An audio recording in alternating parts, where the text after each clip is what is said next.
pessoal.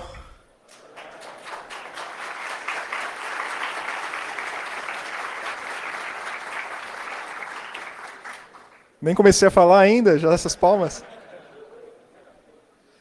Bom, pessoal, essa palestra aqui, nossa equipe já deu palestras similares em vários eventos, né? Aí o pessoal aqui da organização do H2HC pediu para colocar algumas coisas inéditas na palestra, né? Então, aí, atendendo aos pedidos, essa palestra está organizada de uma forma um pouco diferente. Então, quem tiver visto algum vídeo aí no YouTube de palestra, ou ido em alguma palestra que a gente deu em outro evento, a daqui tem algumas coisas inéditas, que são o quê? A gente vai fazer uma espécie de um live coding. Então, eu vou mostrar aí passo a passo, pelo menos uma das versões do nosso exploit contra a urna. E outra novidade que tem, no final dos slides, a gente vai ver as contramedidas que o TSE implementou depois que a gente reportou as falhas, tá? E a gente vai ver como contornar essas contramedidas, tá? Então...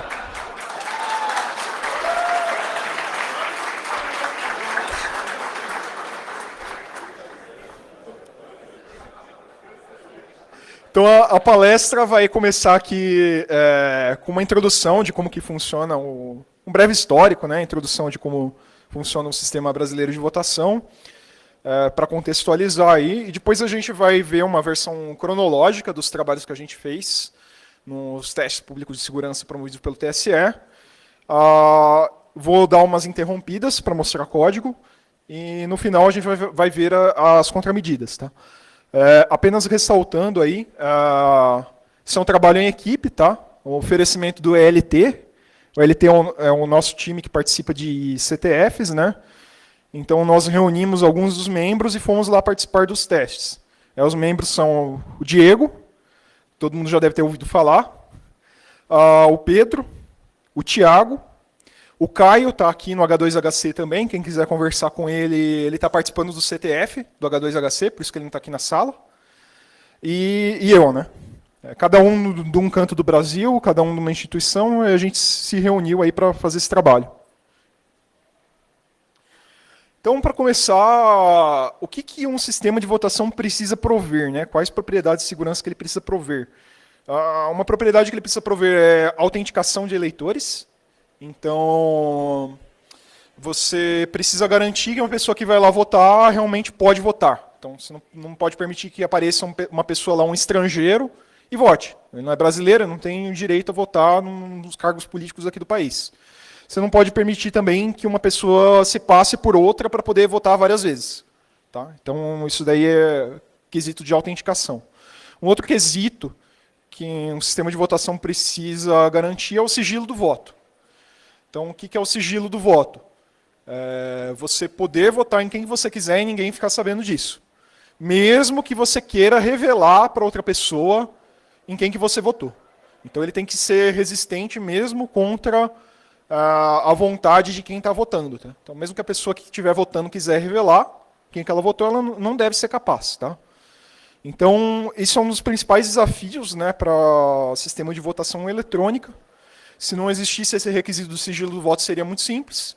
Bastaria a gente ter uma página na internet, você entraria lá, falar meu voto é do candidato tal, isso daí fica público, todo mundo vê em quem que você votou, e daí se seu voto for alterado, você também fica sabendo. Né? Então seria tudo muito simples se não tivesse sigilo do voto. Né? Seria a famosa votação por aclamação. Né? Então eu faço uma pergunta aqui, eu falo, quem é a favor? Aí todo mundo levanta a mão, todo mundo está vendo... Quem que levantou a mão pode contar, né? Então, os votos não podem ser alterados, mas a gente não tem sigilo. A terceira propriedade aqui, justamente relacionada com os votos não serem alterados.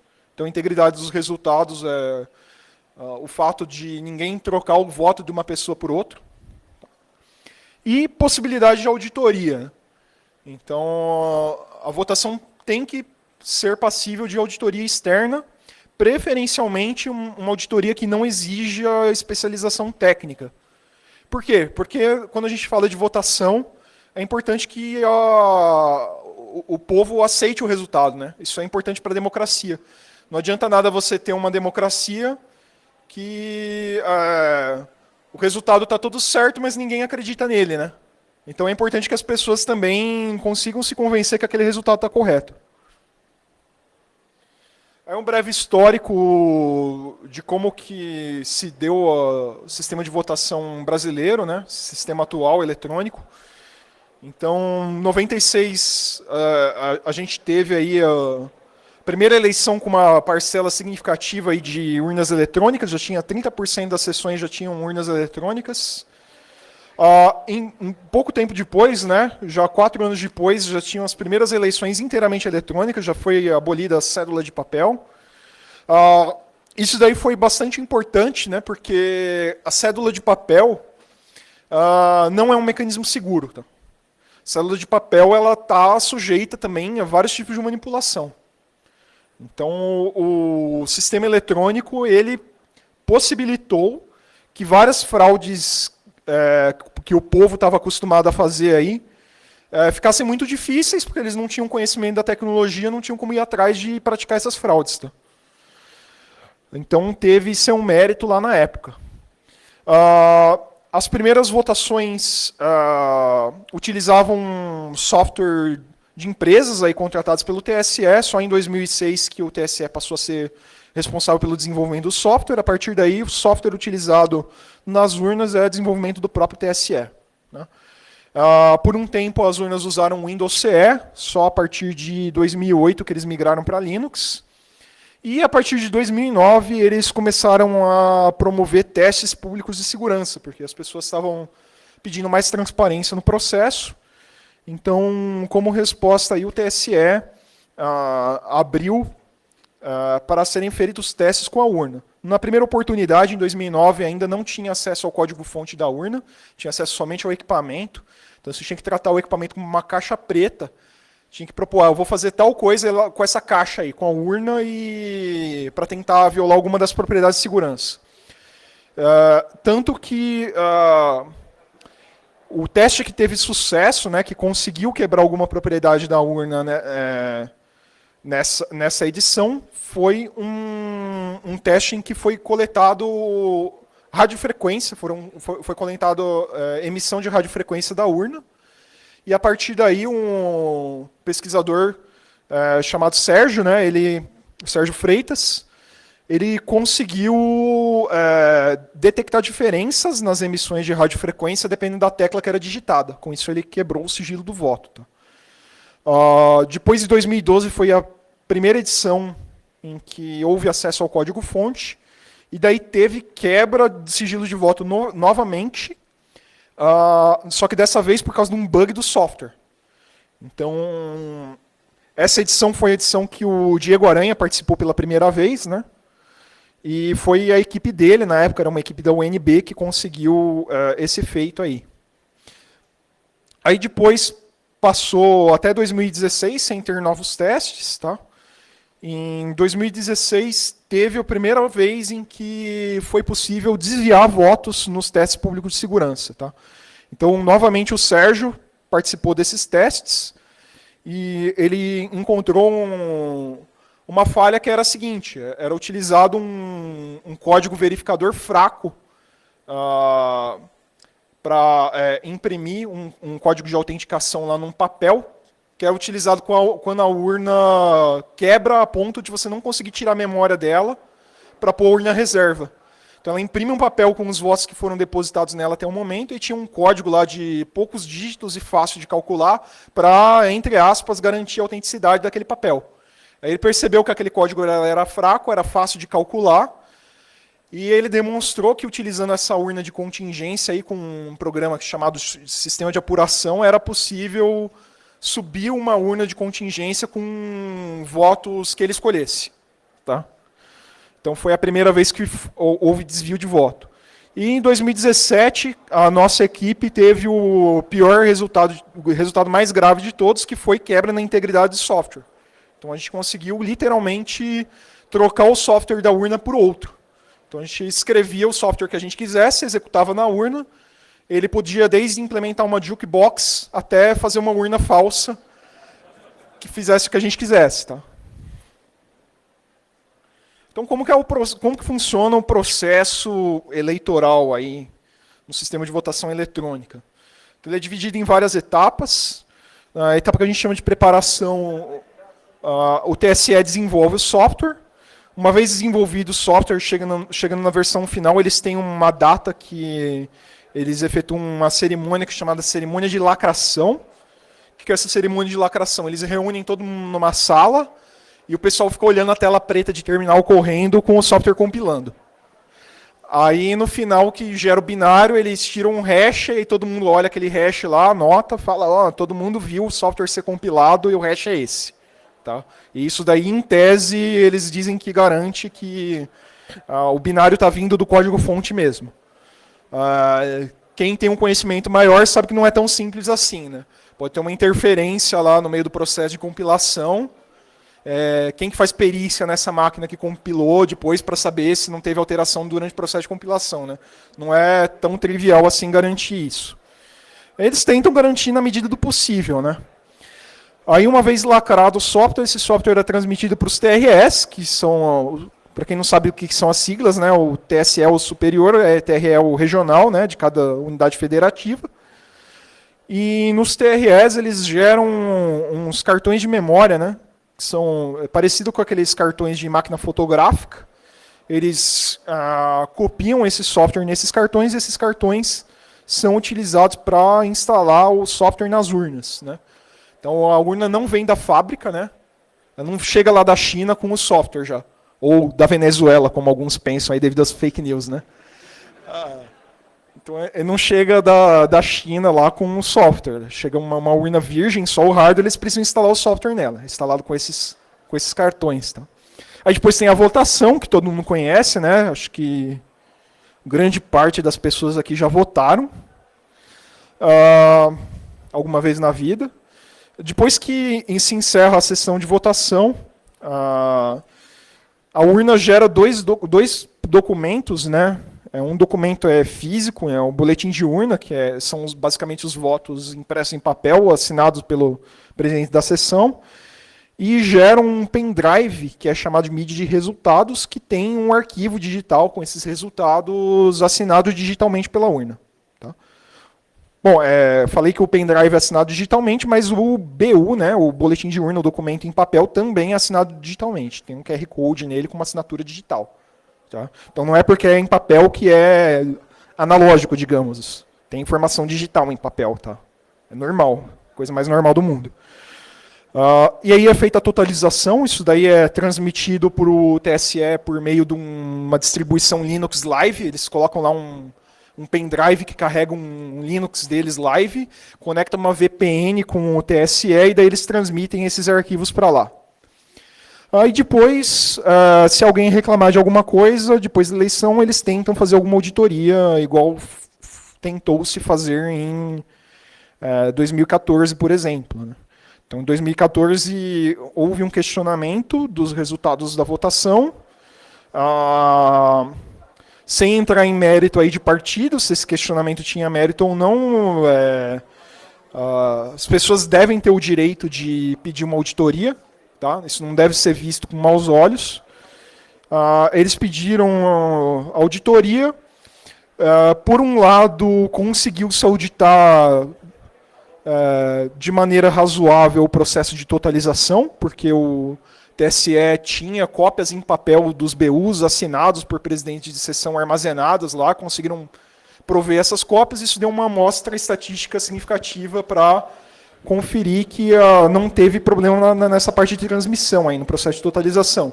No entanto, eles verificaram vários problemas aí que já vinham sendo alertados pelos pesquisadores da área há muito tempo, né, sobre não ser possível você dizer que o comportamento do software é honesto. Né.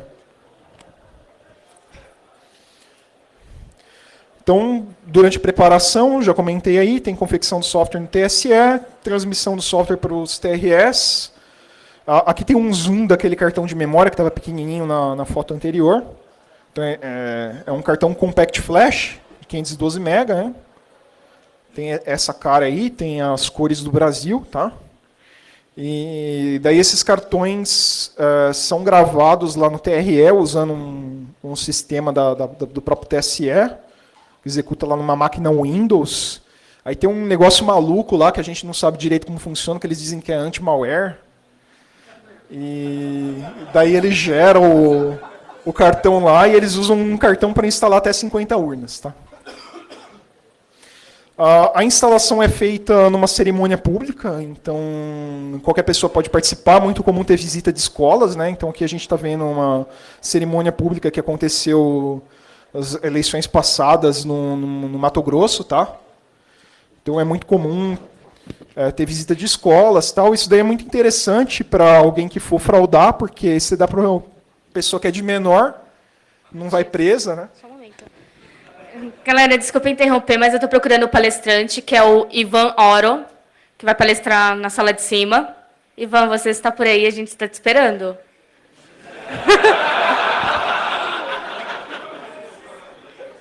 Ivan, tem gente lá em cima querendo assistir sua palestra, ó.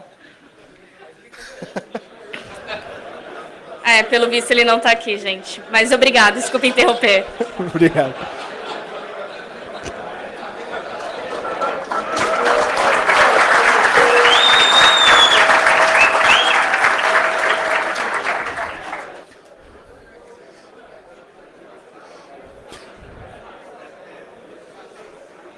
Bom, pessoal, brincadeiras à parte, né? Brincadeiras à parte, é difícil. O pessoal fala que essa cerimônia acontece na presença de um juiz eleitoral, como se isso garantisse que não fosse, que isso garantisse que ninguém vai pegar um cartão escondido, pôr sei lá, um Raspberry no bolso por alguns segundos e devolver em cima da mesa, né? Eu não sei se dá para garantir isso só pelo fato de ter um juiz eleitoral na sala, tá? Não sei o que vocês acham. Bom, enfim, quando que nós tivemos oportunidade de testar as urnas? Tá? Foi durante o TPS, uma sigla para Testes Públicos de Segurança. Como que eles funcionam? É um edital aberto, ele tem uma fase de inspeção dos códigos-fonte, então a gente vai para Brasília, tem acesso aos códigos-fontes da urna lá em Brasília. O acesso tem que ser presencial, tá? Que os códigos são secretos. O TSE agora diz que eles estão organizando para colocar num repositório público, tá? Os códigos da urna agora vão ser software livre, tá? Vão ficar abertos. Eles vão tentar fazer isso até as próximas eleições, aí, nos próximos 4 anos. É muito bom, tá, esse movimento, mas não é suficiente para garantir a segurança da urna, né? Como a gente vai ver mais para frente aí. Mas é muito bom, é uma evolução, tá? Aí a gente, depois de dar uma olhada no código-fonte, ter algumas ideias, a gente pode submeter planos de teste que são um passo a passo do que a gente vai fazer com a urna para tentar hackear alguma coisa dela. Os planos de teste são analisados, eles têm que ser aprovados pelo TSE, senão a gente não pode voltar lá para executar. Então eles vão julgar, ver se tem mérito, ver se faz sentido o que a gente está escrevendo, e eles dizem que qualquer cidadão brasileiro pode participar e mandar esses planos de teste, mas, na verdade, nessa fase eles também fazem uma avaliação da pessoa que submeteu, tá? Dos membros, dos integrantes da equipe, ou pessoas individuais podem submeter também. Então, eles fazem uma avaliação dessas pessoas, para ver se não tem nenhum risco à segurança nacional. Então, por exemplo, vocês conhecem o Rodrigo Rubira Branco?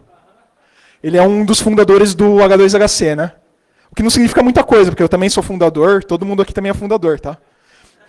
Então, mas enfim, ele é um dos fundadores do H2HC.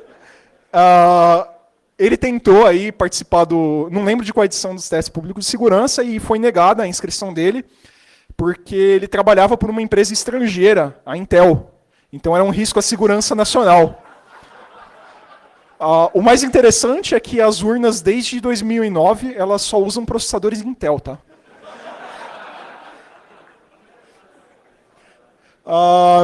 Bom, daí a gente executa os planos de teste em uma bancada com computador e urna eletrônica.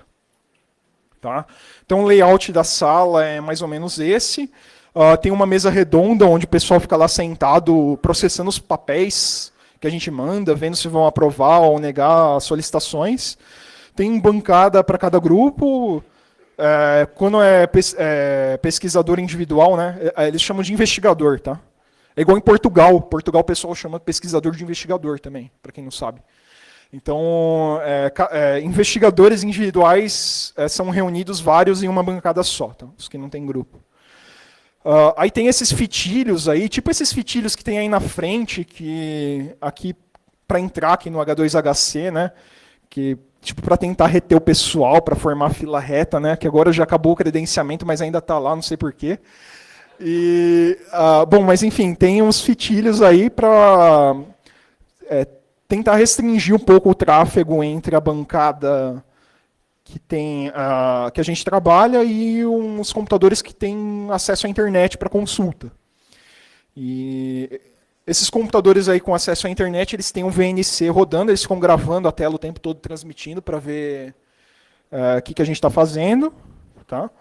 E era proibido circular com anotações entre as duas áreas. Então, se a gente achasse algum código de referência na internet, algum padrão de criptografia quisesse levar para o outro lado, não podia. No máximo, podia imprimir fora dos testes e solicitar permissão para entrar com o papel no dia seguinte. Tá?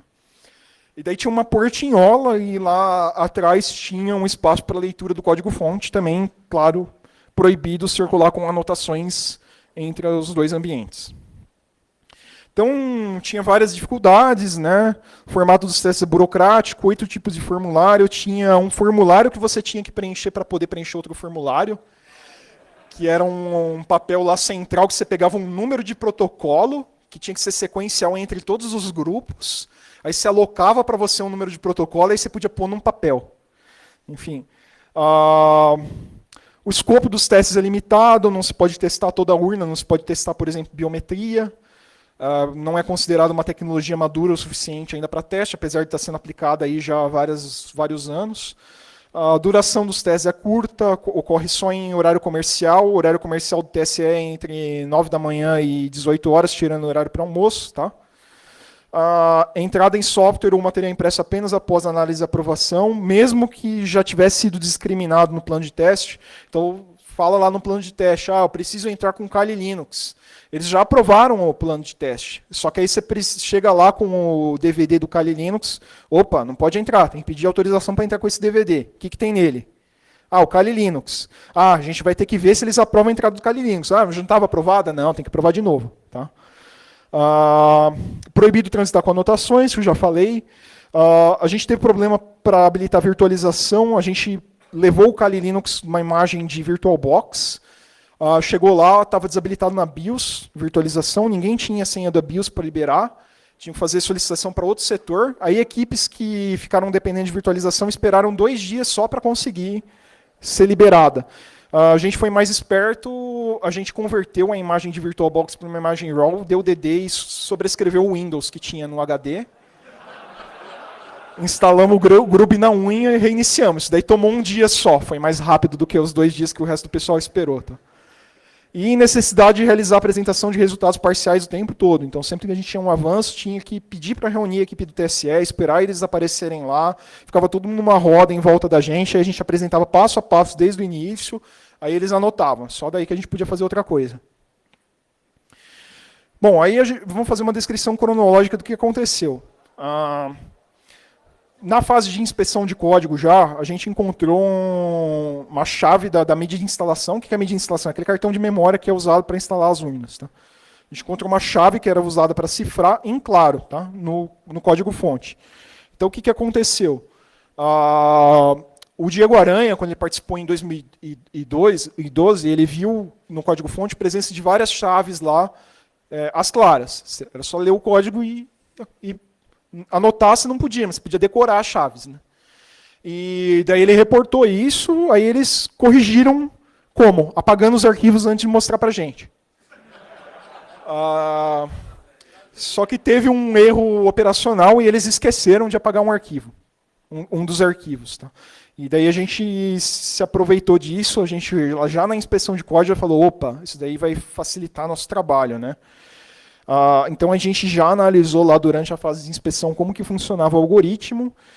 A gente viu que era um AES-XTS, um modo clássico de cifragem de disco, só que eles fizeram uma modificação aqui para obfuscar.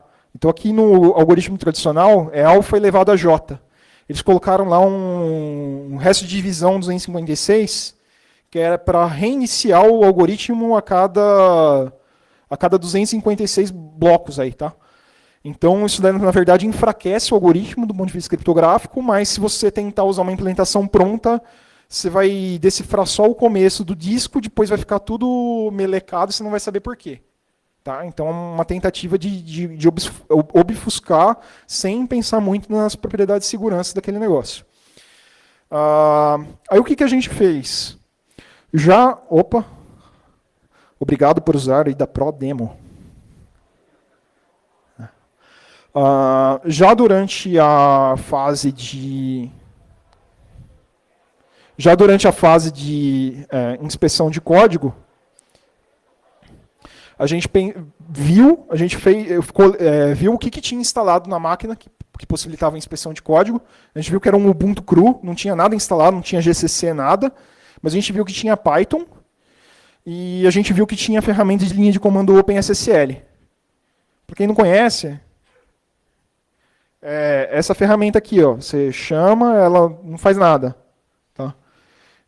Mas ela tem várias opções. Você pode cifrar um bloco com AES, com outras cifras, aí, ó, Camélia, Bluefish, DS, tem várias cifras, você pode usar para cifrar. E daí a gente pensou, putz, se a gente for implementar o AES na unha é complicado, tem que digitar S-Box inteira na mão, mas com essa ferramenta aí já facilita. Aí a gente já escreveu esse códigozinho aqui em Python. Esse código eu acabei de colocar aqui antes da palestra no nosso GitHub. Então é um release especial, H2HC 2018, tá? Então o código que a gente escreveu na etapa de inspeção de código para se aproveitar dessas ferramentas mínimas que tinha instaladas lá na máquina, que a gente não tinha conseguido instalar nenhuma outra coisa. Aí esse aqui foi o Pedro que escreveu, tá? Ele escreveu cheio de comentário, porque se desse algum pau lá na hora, a gente sabia o que o código estava fazendo, né? Referência do que está escrito no padrão, como que funciona o XTS. E aqui, para cada bloco de AES, ele chamava a ferramenta aqui OpenSSL. Tá? Usa o modo ECB, que na verdade é codebook, na verdade ele não tem relação nenhuma de um bloco com o outro, para cifrar um único bloco individual. Ele pega, passa a chave, abre um pipe, joga os dados, pega a resposta. Tá? E com isso, não deu tempo da gente validar durante a etapa de inspeção de código, mas a gente já chegou lá no TSE na próxima etapa, que era a execução de planos de teste, com esse código pronto, já impresso numa folha de papel e já pedimos autorização para entrar com ele lá. Tá? Então, o primeiro do dia dos testes mesmo, né, não de inspeção de código, já na parte de execução dos planos de teste, a gente gastou preenchendo formulários, solicitando computadores, inspecionando código e configurando o ambiente. Então essa foto é interessante, tá? Essa foto eu e o Pedro. E eu lembro muito bem que eles publicaram notícia na mídia, né? Falando, os hackers estão se esforçando bastante para tentar hackear a urna e não conseguiram nada até o momento. Aí coloca a foto que a gente está se esforçando pra caramba, na verdade a gente não estava tentando hackear a urna, a gente estava tentando instalar o Linux na máquina. Tá?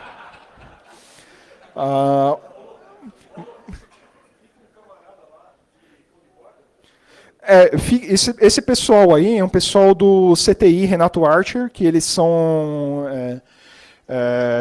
convocados pelo TSE para ficar anotando tudo que a gente faz para eles terem um relatório. Então, em tese, é uma instituição neutra aí que participa do processo para garantir que está tudo registrado e nenhuma das partes vai distorcer os fatos. Tá? Em tese, seria esse o propósito. Como a gente já ficou esperto, viu o que tinha disponível no ambiente de teste, a gente pegou esse script, Python mais OpenSSL, e levou impresso para lá, conseguimos autorização para entrar com ele. E a gente encontrou um arquivo, dentro dos arquivos do código-fonte, um stub, né? Então era uma imagem de disco que o processo de compilação da urna gerava e que ele tinha ficado para trás também lá. Então a gente pensou, bom, eles não deram para a gente um cartão de memória ainda, a gente não está com o ambiente pronto ainda, mas a gente já pode gerar para ver se essa chave que a gente encontrou perdida no código-fonte tem alguma chance de ser real. Se não é alguma coisa que eles colocaram lá para confundir a gente, ou se é de alguma versão passada do software que ficou para trás, né, que não funciona mais. Aí a gente executou esse script na própria máquina de inspeção de código, viu que a saída eram arquivos que faziam sentido, então a gente já ficou feliz que a gente conseguia decifrar a mídia. Tá? Aí ficamos só aguardando aí para nos próximos dias eles fornecerem para a gente uma mídia real da urna mesmo para fazer esse mesmo processo. Aí no segundo dia a gente conseguiu esse cartão de memória e a gente percebeu que estava muito lento o subprocess, né? Bom, já é esperado, ele forca um novo processo para cada bloco que vai decifrar. Então a gente usou a biblioteca PyCrypto para a gente poder acelerar esse software. Tá?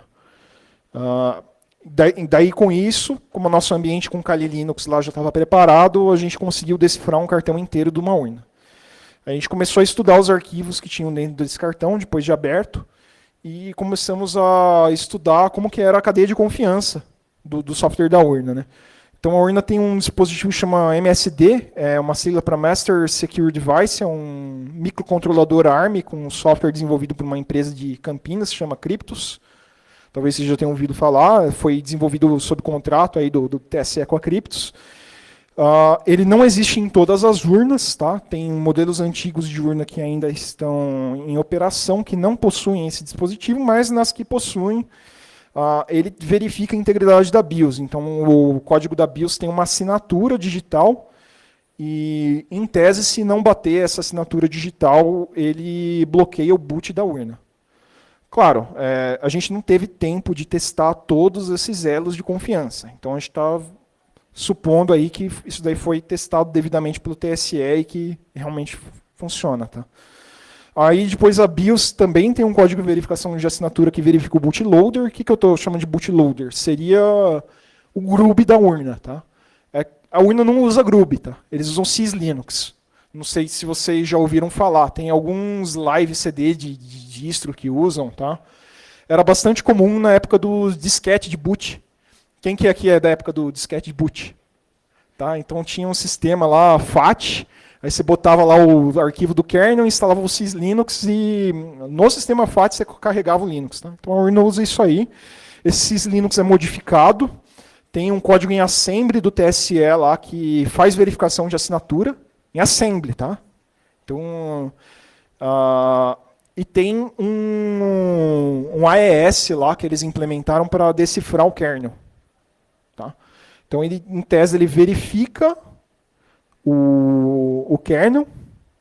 Na verdade, se eu me lembro bem, ele verifica só o hash, ele não verifica uma assinatura. Tá? Ele calcula um hash do kernel, vê se bate. Só que como o hash que está nele tinha uma assinatura, então, em última instância, isso está assinado. Né? E decifram o kernel que está cifrado com AES.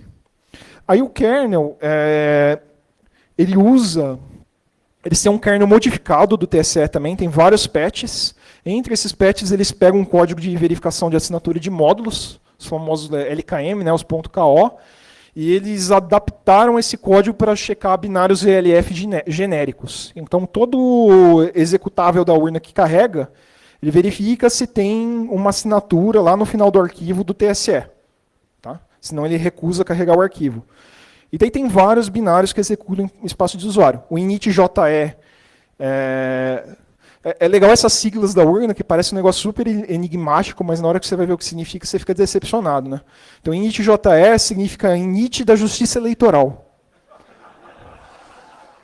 Então, é o famoso sbin/init da Justiça Eleitoral. Tá? SCUE, super enigmático, né? Sistema de Carga da Urna Eletrônica. Tá? E demais executáveis. Tá? Entre eles o Vota, que é o software de votação.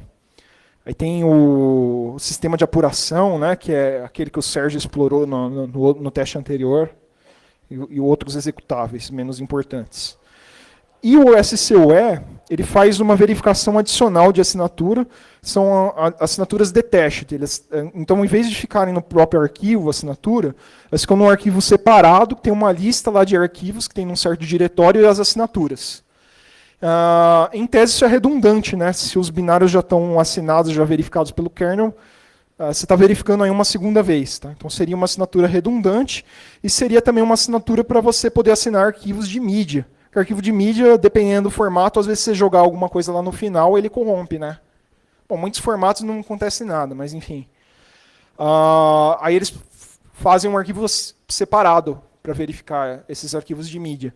Então isso impede que você troque foto de candidato, impede que você troque aquele barulhinho do final da urna, o gemidão do Zap. Né? Bom, aí no terceiro dia, analisado isso, a gente viu que tinha duas bibliotecas, libapi-log e libhkdf, que simplesmente não estavam listadas naquele arquivo .vst. A gente achou isso muito estranho, né? Por que essas bibliotecas não estão listadas? Isso daí significa que eles não geravam esse arquivo VST pelo build system. Ele não era gerado automaticamente. Ele era gerado manualmente, provavelmente, tá? Para essas bibliotecas terem ficado de fora. Aí separaram o código em biblioteca e esqueceram de incluir a assinatura. Tá? Aí nesse momento, a gente pensou, poxa, provavelmente aí só os binários principais que estão sendo verificados pelo kernel. As bibliotecas não. Por quê? Porque a gente tinha tentado alterar arquivos, bytes arbitrários e ver se a urna parava de carregar. Então, quando a gente alterava, por exemplo, o init.je, a urna não carregava. Aparecia lá uma mensagem falando que a assinatura tinha falhado. Mas se alterasse algum desses arquivos .so, carregava normal. Tá? Então a gente pensou, poxa, o kernel não está verificando, né? Então, acabou, vamos modificar essas bibliotecas aí e injetar nosso código. Aí a gente alterou todas as funções de uma das bibliotecas para imprimir fraude no terminal e isso aconteceu. Tá? Aí a gente ficou procurando onde que está o arquivo principal do aplicativo de votação. E a gente não achava. Tá? Então, como a gente não estava achando esse arquivo, no quarto dia, a gente resolveu continuar explorando modificação nessas bibliotecas, porque eram bibliotecas importantes para o sistema. Então, só de alterar o código delas já dava para executar ataques importantes na urna. Então, um dos ataques que a gente fez foi alterar a função que gravava log, substituir a palavra info de informação por xxx. Com isso, a gente provava que a gente conseguia adulterar o log da urna. Por que isso é importante? Alguém aqui já ouviu falar do termo fraude do mesário? Levantem a mão. Fraude do mesário. Poxa, pouca gente ouviu falar. Isso é uma fraude não tecnológica, tá? Não envolve conhecimento de tecnologia clássica. Tá? No sistema de votação eletrônico brasileiro, que é o seguinte, um mesário criminoso espera até o término da sessão, olha a lista para ver quem que compareceu, quem que não compareceu, vê os faltantes e vota em nome deles. Vai lá no sistema, digita o título de eleitor da pessoa, põe o candidato dele e vota como se fosse outra pessoa. Isso daí o TSE às vezes pega, porque às vezes a pessoa está em outra cidade e justifica. E daí poxa, como que a pessoa justificou se ela votou na sessão dela, né? E daí fica uma situação chata, porque não tem como você separar os votos individuais, né? Você só tem a contagem da urna. E como que você vai consertar isso? Você não conserta, né? Fica o voto lá que o mesário votou, não tem o que fazer. Tá? Agora, uma forma de você pelo menos tentar identificar quais que são as sessões que isso aconteceu para tentar punir os mesários, é o registro. Fica uma informação suspeita lá, que é um monte de voto, um em seguida do outro. Então, de repente, você tem um espaçamento de 1 minuto entre cada voto, e lá no final do horário, lá pelas 17 horas, você tem vários votos separados de poucos segundos. Tá? Então, isso é suspeito. E com isso, a gente comprovou que, explorando essa falha, era possível alterar o log. Tá? A libhkdf também era importante, tá? Ela era usada para calcular uma chave criptográfica que é usada para cifrar o RDV. O que é o RDV? É uma sigla para Registro Digital do Voto. Então a urna tem um recurso muito irônico, né? Que para dizer que ela permite recontagem, ela grava o mesmo voto em 2 arquivos diferentes. Então eles falam, a gente contou com um arquivo, agora a gente está recontando, a gente está recontando com outro arquivo. Só que como seria muito bobo falar que é simplesmente uma cópia de um outro arquivo, aí eles fazem um arquivo em outro formato. Então o arquivo principal é um vetor com a contagem de votos de cada candidato, tá? É a soma. O RDV é um vetor onde cada posição é um voto, é um número do candidato, tudo embaralhado. Então um já está somado, o outro você tem que somar. Então você está recontando, né? Só que esse RDV é horrível para termos de sigilo, tá? Então ele já tinha sido explorado em 2012 para quebrar o sigilo e a gente explorou novamente. Porque como a gente conseguia determinar a chave do RDV, seria possível ter um chupa-cabra na memória flash da urna, verificando o que está sendo gravado em cada momento, e daí você vai registrando em quem cada pessoa votou. Se você quiser violar o sigilo de uma única pessoa, é mais simples. Você tira a mídia de dentro da urna, isso não tem nenhuma consequência grave, não fica registrado nem no log. Você tira, faz uma cópia antes da pessoa entrar na sessão. Depois que a pessoa sair da sessão, você tira de novo, pela diferença no total de votos antes, e depois você sabe em quem a pessoa votou. Tá? E só para se divertir, né, a gente também fez um programa para interagir com um teclado USB conectado à urna. Então ele recebia coisas digitadas no teclado USB e dava um eco. Aí o Pedro ficou tentando escrever uma shellzinha, tipo um bash, para rodar na urna. Se a gente tivesse tido mais tempo, a gente tinha feito um Space Invaders, alguma coisa assim. Tá? E continuamos procurando onde estava o Vota, e nada de achar o Vota. Né? Aí chegou no 5º dia, que era o último. Tinha um grupo da Polícia Federal participando, e eles inicializaram a carga da urna em uma máquina virtual. Tá? Então eles, não lembro se eles usaram o VirtualBox ou o QEMU, alguma coisa assim. Eles conseguiram pegar aquele cartão de memória, gerar uma imagem dele e botar numa máquina virtual. Tá? Um VirtualBox ou um QEMU. E daí você fazia um dump de memória disso, você tinha o kernel bonitinho, depois de ser decifrado. E daí dava para obter a mesma chave que a gente obteve do código-fonte. Então eles comprovaram que o nosso ataque não precisava de acesso ao código-fonte. Bastava acesso ao cartão de instalação da urna. Então, em outras palavras, caso essas falhas não tivessem sido corrigidas, se achasse um cartão de instalação da urna perdido aí na rua, você podia levar para casa, e dar uma estudada, subir numa máquina virtual, ver o que ele faz, ver onde você mexe, lá onde você exploita. Daí chegou no dia da eleição, você deixa um script tudo pronto, só rodar, pronto. Você frauda, modificando um único cartão, 50 urnas. Tá? E a gente achou o Vota, né? Ele estava na 3ª partição, então tinha 3 partições de disco nesse cartão. A primeira tinha o kernel, a segunda tinha o sistema base, e a 3ª tinha o binário do Vota. Interessante que essa 3ª partição nem cifrada era, então o pessoal do time pensou que não tinha nada importante nela. Aí o Vota estava lá. Por que o Vota fica nessa 3ª partição? Depois a gente foi entender. Porque tem 3 versões do sistema de votação. Tem uma de teste, uma de simulação e uma real. Tá? Então isso é uma forma do TSE gerar facilmente as 3 versões diferentes do sistema de votação só trocando esse arquivo. Então corre que dá tempo. Né? A gente desempacotou o Vota, ele estava compactado com o PX, teve uma pequena dificuldade para fazer isso, porque o PX dava uma mensagem de erro maluca, que não fazia sentido, falando que o cabeçalho estava corrompido. O que vocês entendem por cabeçalho? Algo que fica no começo do arquivo, certo? Alguém lendo o cabeçalho vai imaginar que é o final do arquivo? A gente chama de rodapé o final, né? E era o final do arquivo. Era aquela assinatura digital que eles colocam no final do arquivo que estava fazendo o PX se confundir, daí ele não descompactava. Aí a gente perdeu um tempinho com isso, aí percebemos que na verdade era no final do arquivo, removemos a assinatura e ele descompactou.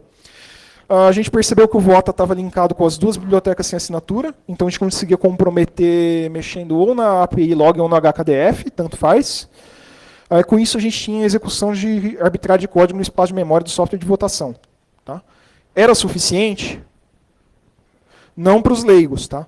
Então, se a gente... geralmente, se a gente está participando de algum bug hunt aí, algum bug bounty de alguma empresa, se a gente consegue, sei lá, invadir um servidor dessa empresa e printar um Hello World lá, já é suficiente para você provar que você teve acesso, né? Para o TSE não, os juízes estavam circulando pelos corredores falando, eles não conseguiram nada de relevante. Alterar log, quem que liga para isso? Violar sigilo, quem que liga para isso? Então, aí a gente ficou preocupado, né? Porque, caramba, a gente executou o código arbitrário e os caras não estão dando relevância nenhuma para isso, né? Aí a gente correu para fazer novas demonstrações no pouco tempo que restava, tá? Aí só para acrescentar, tá? Esse último dia, a gente perdeu a manhã inteira numa demonstração para o Gilmar Mendes. Que ele apareceu lá e falou, mostra para mim tudo que vocês fizeram até agora. Tá? Então foi um dia bem corrido mesmo, tá? Aí a gente fez duas demonstrações, urna que faz boca de urna e infecção do método adiciona voto. Já vou mostrar para vocês logo em seguida. Eu vou mudar um pouco a ordem da apresentação, tá? Senão eu vou acabar estourando tempo aqui. Eu pretendi agora mostrar o código, tá? Mas eu vou finalizar os slides primeiro, depois eu mostro o código para vocês. Bom, como resposta, o que o TSE fez, né? Contramedidas e como contorná-las. Bom, isso significa que vocês vão poder fraudar a eleição, segundo turno, agora com o conhecimento que eu vou passar para vocês? Bom, depende, pode ser que tenha aqui alguém muito inteligente que consiga, mas aqui não tem informação suficiente para isso, tá? São ideias que a gente pensou, na verdade, para próximos testes de segurança que o TSE promovesse. Então, como que a gente pode tentar, em próximos testes, obter sucesso aí de hackear o sistema? Então, uma das contramedidas do TSE é que eles usaram um trecho da flash da BIOS como chave para cifrar a mídia. Tá? Então, agora, em vez da chave estar no próprio código do Syslinux, igual estava antes, tá? Agora ele lê a flash da BIOS. A flash é uma memória flash, é um chip que tem lá na placa-mãe. Tá? Ele lê um trecho dessa memória e usa para calcular uma chave. Isso significa que eles foram em todas as urnas do país e gravaram uma chave? A gente fez essa pergunta para o pessoal do TSE. Porque a gente sabe que isso não é possível, tá? Eles não têm logística para isso. Eles falaram não. Essa chave está em todas as urnas desde 1998. Bom, com certeza tem gente da ABIN aqui na plateia. E o pessoal da ABIN que está assistindo aí sabe muito bem o que é essa chave, tá? Então vocês sabem o que está sendo usado como chave. Não vou falar o que é, mas o pessoal da BIM sabe, vocês podem perguntar para eles. Tá? Qual que seria a forma de contornar isso? Dumpar a flash da BIOS uma única vez de qualquer urna do país. Tá? Então, se alguém tiver acesso a esse chip de flash uma única vez de qualquer urna fabricada desde 1998, fizer um dump e contorna essa contramedida. Tá? Habilitaram PIE, Position Independent Executable, na compilação. Então, o executável do jeito que estava compilado, ele era carregado em endereço de memória fixo. Isso facilita a escrita de código, porque você não tem que calcular endereços. Tá? Bom, como que você contorna isso? Você olha para a pilha e calcula os endereços. Então, você olha algumas posições para trás na pilha, vai ter quem que chamou a sua função. Você sabe, analisando o código, quem que normalmente chama aquela função.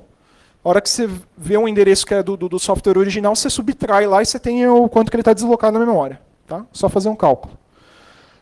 Dificulta, mas não impede. Né? Incluíram todos os arquivos no .vst.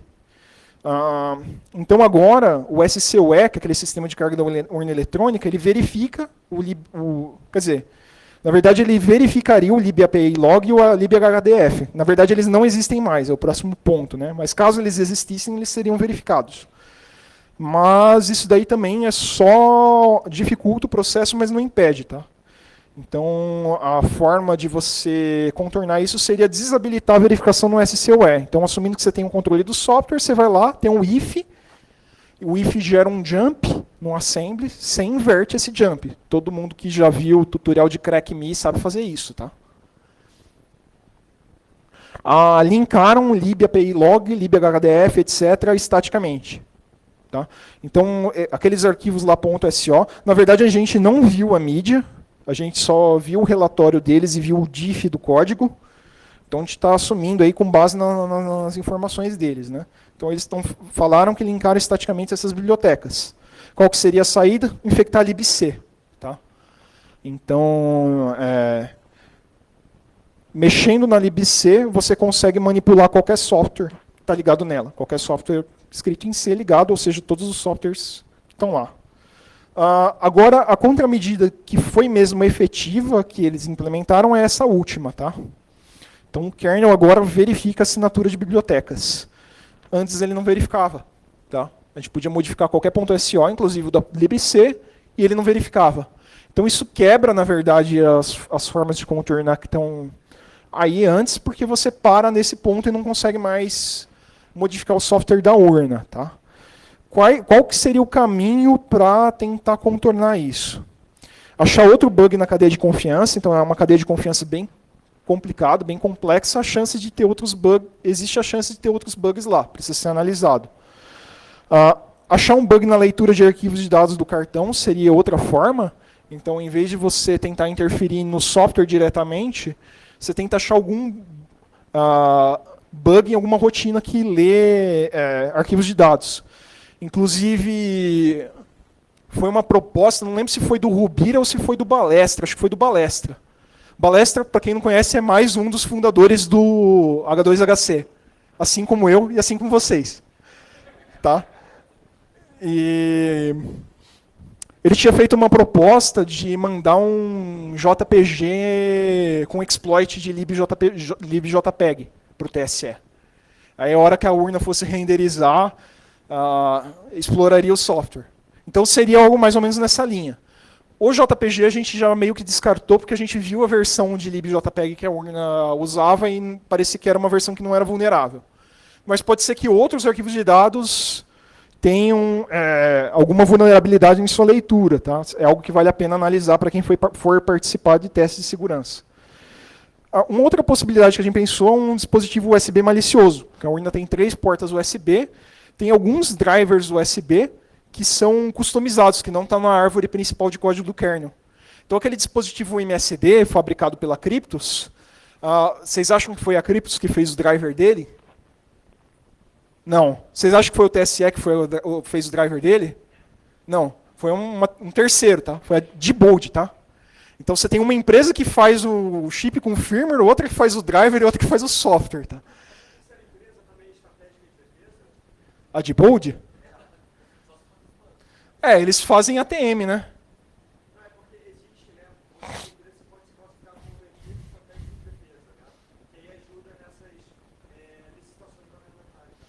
Eu acho que não. Não tenho certeza, mas acho que não. A Cryptos é. Acredito que não. Eu não tenho certeza, mas acredito que não. Bom, enfim, como tem driver escrito customizado, pode ser que, como poucas pessoas olharam esse código, né, tenha bugs lá. Né? Então a ideia seria pôr um dispositivo USB que imita esse MSD e tenta explorar bug no driver dele. Tá? A gente conversou sobre isso com o pessoal do TSE, falou que era algo que a gente tinha vontade de fazer. Aí eles falaram que eles tinham reescrito todo o driver do MSD, que não era mais o driver da Diebold, que agora era um código do TSE e que eles tinham escrito muito bonitinho, muito limpo. Mas a gente não chegou a ver esse código. Tá? O TSE falou que agora está muito bom. Uma outra questão que vale falar agora é sobre decifração da mídia. Né? Então, a gente falou aqui no slide anterior, né? A parte de decifração da mídia foi mitigada com isso de usar a chave lá da flash da BIOS como quer dizer, o trecho da flash da BIOS como chave. Então, seria uma etapa do processo de exploração que daria para contornar. Já hoje, tá? E por que ela seria grave, tá? A chave privada que assina os produtos públicos da eleição está dentro da mídia. Por quê? Nem todas as urnas têm MSD. Então, algumas urnas precisam fazer assinatura em software. Então, ela precisa estar no software, essa chave. E ela é compartilhada entre todas as urnas. Todas as urnas têm a mesma chave. Tá? Então, esse problema foi reportado no relatório do TPS 2012, que foi aquele primeiro que o Diego participou. E, desde então, ele não foi corrigido satisfatoriamente. Por quê? Porque o pessoal do TSE não é competente para isso? Não, muito pelo contrário, tá? Porque é um problema difícil. Tá? Eles têm uma questão de logística muito complicada para fazer distribuição de chaves. É difícil de resolver mesmo. Tá? Só que esse é um problema que assim, não é um problema trivial. Tá? Ele permitiria gerar produtos públicos falsos para qualquer sessão. Então você poderia gerar mídia de resultados fake e boletim de urna fake, se você conseguisse vazar essa chave. Né? Se você conseguisse dumpar uma flash, conseguir um cartão de memória, decifrar, analisar, ver qual que é o algoritmo de assinatura e reproduzir. Então você pode gerar um pendrive fake, imprime um papel numa impressora fiscal com um QR Code fake e dá para o presidente de sessão assinar. Talvez você conseguisse convencer o presidente de sessão que aquilo saiu da urna. Né? Como que isso daí pode ser mitigado? Cuidados na transmissão, a gente não chegou a analisar em detalhes como que funciona o software de transmissão. Então a gente não sabe até que ponto esses cuidados são tomados. Tá? Mas você poderia, por exemplo, impedir um resultado de ser enviado 2 vezes. Então se o presidente de sessão foi lá, enviou pela VPN o resultado da sessão dele e já tem um resultado enviado pelo atacante, dá uma mensagem de erro. Tá? A gente não chegou a exercitar para ver se isso acontece. Então, é uma etapa delicada, seria interessante que esse tipo de medida aí fosse tomada. Bom, a gente acredita que o TSE tome esse tipo de medida. Então, isso daí torna o ataque não amplificável. Tá? Então, qual que é a limitação desse ataque? Ele exige colaboração de presidente de sessão de cada sessão que você for adulterar. Então, mesmo você fazendo todo esse processo, você conseguiria adulterar apenas uma sessão específica com colaboração do presidente de sessão dela. Qual colaboração? Falar, em vez de você transmitir o pendrive que a urna gerou, transmite esse que eu estou te dando, em vez de você assinar o boletim de urna que a urna imprimiu, e assina esse que eu estou te dando. Tá? Então, você precisaria de uma colaboração de um grande número de pessoas aí para adulterar os resultados de forma... de forma satisfatória. Tá? Aí, para finalizar os slides, o que a gente propõe como solução? Continuar obfuscando o sistema, deixar ele cada vez mais difícil, tornar ele um CTF praticamente impossível do cara chegar na flag? Não. Tá? Então, a ideia não é que a urna seja um CTF extremamente difícil de chegar na flag. A ideia é que ele seja um sistema independente de software. Então, o que é um sistema independente de software, segundo a definição do Ronald Rivest? É um sistema em que uma modificação ou erro não detectado no software não pode causar uma modificação ou erro indetectável no resultado da apuração. Só isso. Então, como que isso é implementado na prática? Por exemplo, com trilha física. Então, além de você salvar os resultados numa memória eletrônica, você salva em alguma memória visível para o leitor poder conferir tudo o que está sendo gerado. E isso é utilizado aí ao redor do mundo. O Brasil é o único país que ainda não que se nega a implementar isso em escala nacional. A medida foi apenas suspensa pelo STF, então a gente espera que eles voltem atrás em determinado momento e isso daí comece a ser implementado. Tá? É muito importante, o Brasil ficou realmente para trás nesse quesito. 10 minutos? Poxa, eu queria fazer o código live, mas acho que vou ter que explicar o código que já está pronto, tá? Não vai dar tempo. Então, vamos lá. Então, lá no nosso GitHub, a gente tem um simulador de urna. Está escrito em Qt, tá? A urna não usa Qt, mas ela é escrita em C++ também. Não, eles usam SDL direto. Eu escutei um pessoal aí falando GTK. Eles usam SDL direto e renderizam, tá? Tem código de renderização próprio da urna. Tanto que o aplicativo da urna tem bastante linha de código, tá? E daí a gente memorizou, a gente não pode sair com o código lá do teste, mas a gente memorizou essa estrutura aqui de voto, cédula e info eleitor. São algumas classes-chave que tinham na urna relacionadas à armazenagem de votos, tá? E daí a gente reproduziu lá no nosso GitHub para a gente poder brincar, né, e demonstrar os exploits. Esse era o meu timer do tempo. Já era para ter acabado, estão me dando 10 minutos de lambuja aí.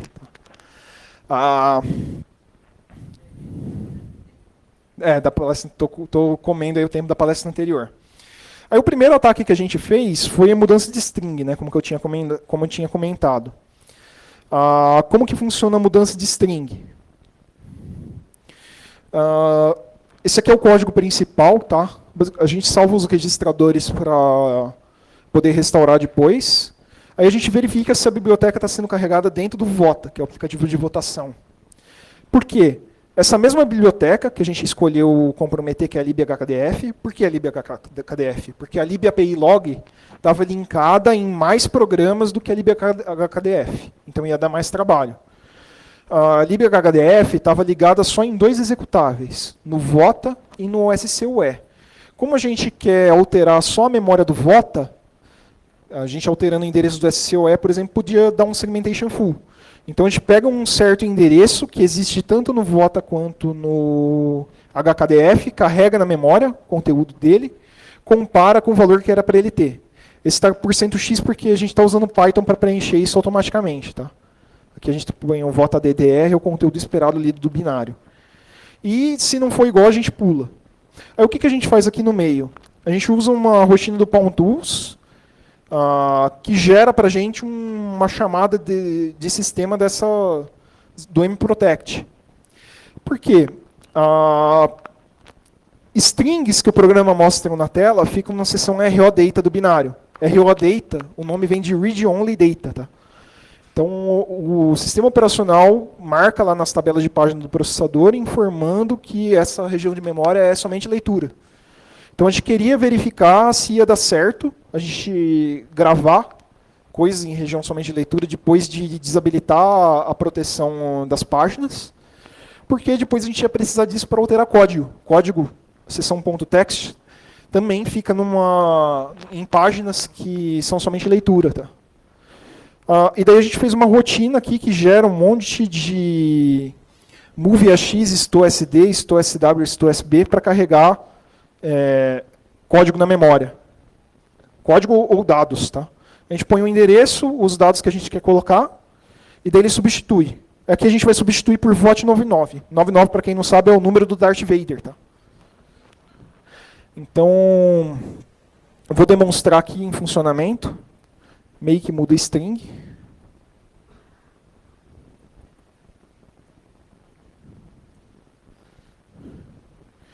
Então, em vez de ser o voto para, que é o que estava naquele endereço, aparece aqui VOT99. Então, esse foi o ataque de boca de urna. A gente demonstrou isso para o TSE.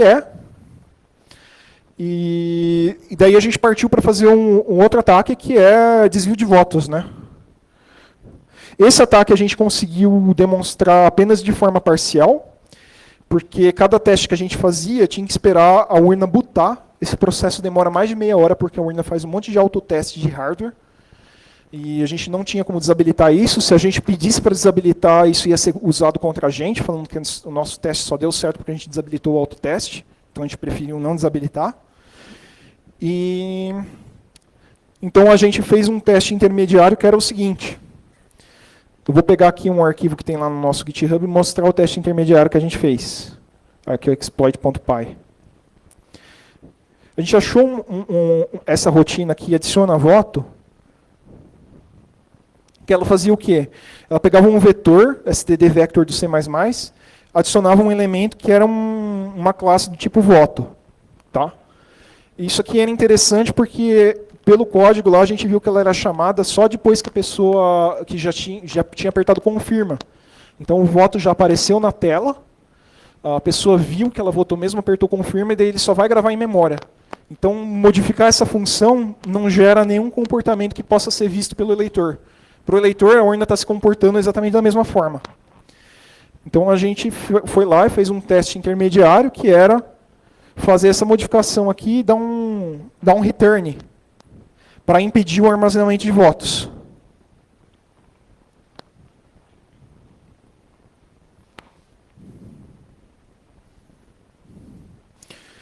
Aí, quando a gente votava... Opa!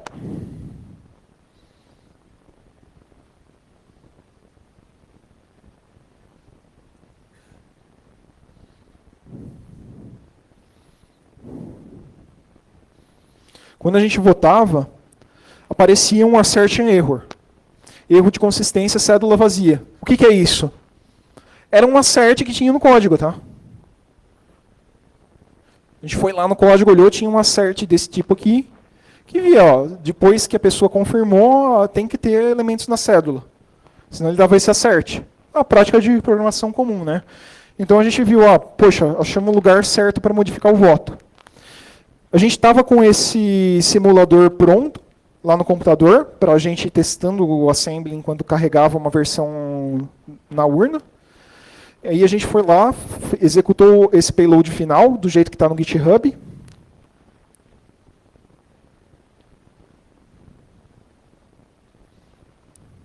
Vou botar aqui Luke Skywalker uma vez, Luke Skywalker outra vez, depois só uma vez no Darth Vader.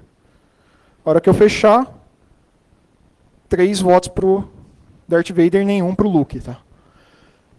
Então a gente demonstrou isso lá no simulador e falamos, vamos carregar agora na urna. A urna estava na metade da carga, chegou a juíza responsável lá pelo processo, falou, deu 18 horas. Levantem as mãos e saiam da sala. Tá. Aí, isso daí foi muito chato, porque o pessoal da camada de gestão do TSE ficou usando isso para falar que a gente não tinha conseguido desviar voto, apesar do pessoal da camada técnica ter percebido que era só executar. Tá? Se carregasse a urna ia dar certo. Eles viram o código, eles viam que ia dar certo. Aí a gente mandou um ofício para eles falando, a gente só volta aí em 2018 para ver as alterações que vocês fizeram se vocês deixarem a gente executar e comprovar que funcionava. Vocês estão indo aí em audiências públicas e falando que não funcionava. Aí o pessoal da camada de gestão repassou para a camada técnica responder o ofício, aí eles escreveram lá, julgamos que não é necessário, pois é uma consequência lógica e clara da capacidade de execução de código arbitrário. Alguma coisa mais ou menos nessas palavras. Então, em resumo, acabou ficando um documento oficial, o TSE assumindo isso. Aí depois o pessoal da camada de gestão acabou acalmando um pouco e parando um pouco de propagar essas coisas. Tá? Bom, vou encerrar para dar, não sei se dá algum tempo de perguntas ou se eu vou comer tempo da outra palestra.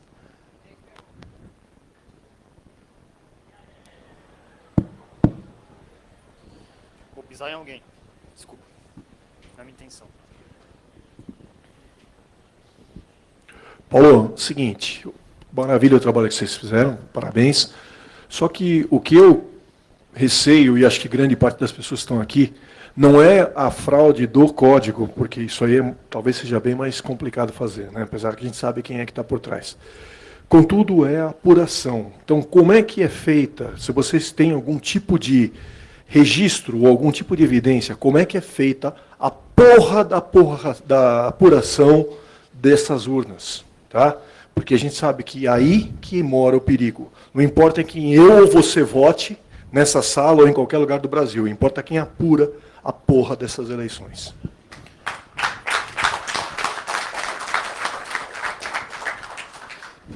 Então, a gente considera, na verdade, a apuração a etapa mais bem resolvida do processo. Tá? Porque o que acontece? Como a urna gera tanto a mídia de resultados quanto o BU, a menos que ocorra aquele ataque lá de vazar a chave, gerar um BU com uma assinatura, BU fake com assinatura válida, a menos que aconteça isso daí, é mais ou menos impossível de ter fraude na apuração, desde que a população ajude na fiscalização e colete os BUs. Tá? Então tem várias iniciativas aí, tem uma iniciativa que está rolando agora, por exemplo, dos comitê independente, né, do CEMIND, Comitê Multidisciplinar Independente, eles têm um aplicativo para você tirar a foto do QR Code, ele já verifica se a assinatura é uma assinatura emitida pela chave pública lá do TSE e manda para o servidor deles para eles fazerem uma totalização paralela. Então essa parte mais ou menos bem resolvida. Primeiro, obrigado, parabéns pelo tempo e pela paciência aí com o governo. Justamente complementando o que ele perguntou, o tráfego, como funciona o tráfego? Vocês chegaram a analisar, eles abrem para fazer esse tipo de teste? É possível testar a infraestrutura que recebe os dados que vêm da urna? Claro, a urna é muito importante e tudo mais, mas o tráfego que chegar, que se for interceptado, ou se passar por algum, sei lá, um ISP que puder abrir o tráfego de alguma forma, se alguém do governo sofrer algum tipo de leak na chave, a chave pode abrir o tráfego da VPN, enfim, a infraestrutura que recebe o voto. Eles abrem para testar? Vocês chegaram a testar? Eles abrem para testar, mas a gente não teve tempo de testar, então não posso te dizer muita coisa. Tudo que eu posso afirmar é isso, né, que se a população participar do processo de totalização paralela, coletando os BUs, é difícil atacar essa etapa. Com uma amostra estatística boa nessa etapa, é possível. Ô, Matias, eu sou Caio, fiz junto com ele e eu olhei mais essa parte de servidor e tal. Basicamente, que nem o Matias falou, não tem muita bronca, porque é tudo assinado digitalmente. E mesmo se tiver algum problema, a gente consegue apurar nós cidadãos pelos BUs, que nem ele falou. De novo, tudo que chega lá, tudo que vai para os servidores é tipo Java, essas porra, .NET, não sei o que lá. E meio que tá tudo ok, porque é tudo assinado criptograficamente, os caralho. Então, não tem bronca teórica, sabe? Já que a gente consegue checar da nossa parte, é só se a gente não checar, e eles podem falar um número X ou Y que está errado, a gente pode falar, está errado esse número, porque a gente consegue pegar com análises estatísticas e tal. Exatamente. Não, só para finalizar, você falou que você pode fazer um dump do flash e gerar um BU falso. Então, seria possível, mesmo com essa verificação paralela, gerar uma série de boletins falsos e falsificar a auditoria da eleição? Exatamente. Seria possível você, por meio da falsificação da auditoria, você gerar o caos. Tá.